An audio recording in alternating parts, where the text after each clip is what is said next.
OFW, nag-abroad, kumita. Pag-uwi, baon pa sa utang. Ay pambihira.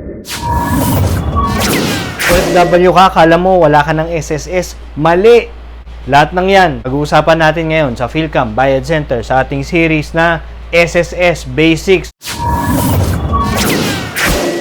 Okay, so mali ang akala mo sa SSS. Pag OFW ka, wala ka ng SS. Ganito ako, taon, sabi ko, wow, naka-abroad na ako, wala nang kaltas yung sweldo ko, buo na yung kita ko.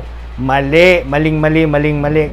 Number 1, kailangan mo pa rin mabayaran ang inyong SSS. Tinatawag nila tong mandatory. Para sa'yo din to, pagtanda mo. Hindi naman para sa SS to eh. Para sa'yo to.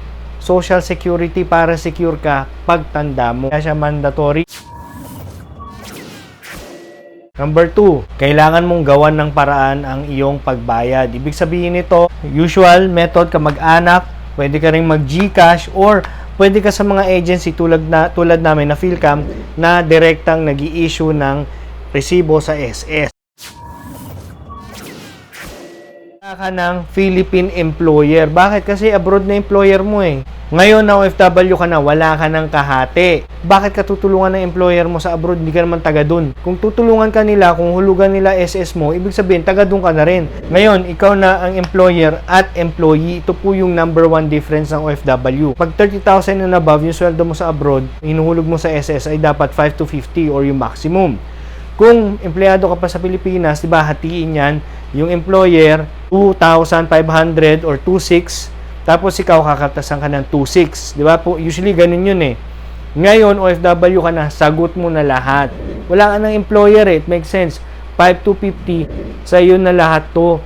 Cargo mo na lahat dahil ikaw rin ang makikinabang dito. So, i-recap po natin. Number 1, kailangan mo pa rin bayaran ang iyong SS. Ito po ay mandatory. Bakit? Para sa'yo din yan eh. Ano, pag uwi mo nga. Diba? Kaya nga may SS, unahin mo yung sarili mo para at least may tumutulong sa'yo. Number 2, gawan mo ng paraan. Hindi pwedeng palusot-palusot. Diba? Nagpaplano tayo yung pag-alis natin, pero hindi natin pinaplano, o paano ba itong SS? Sino bang magme-maintain? Ito po yung mga veteranong OFW eh. Bago pa sila umalis, iniisip na nila sa Pilipinas. Alam nyo ba sa OFWs, pwedeng magbayad 5 years in advance.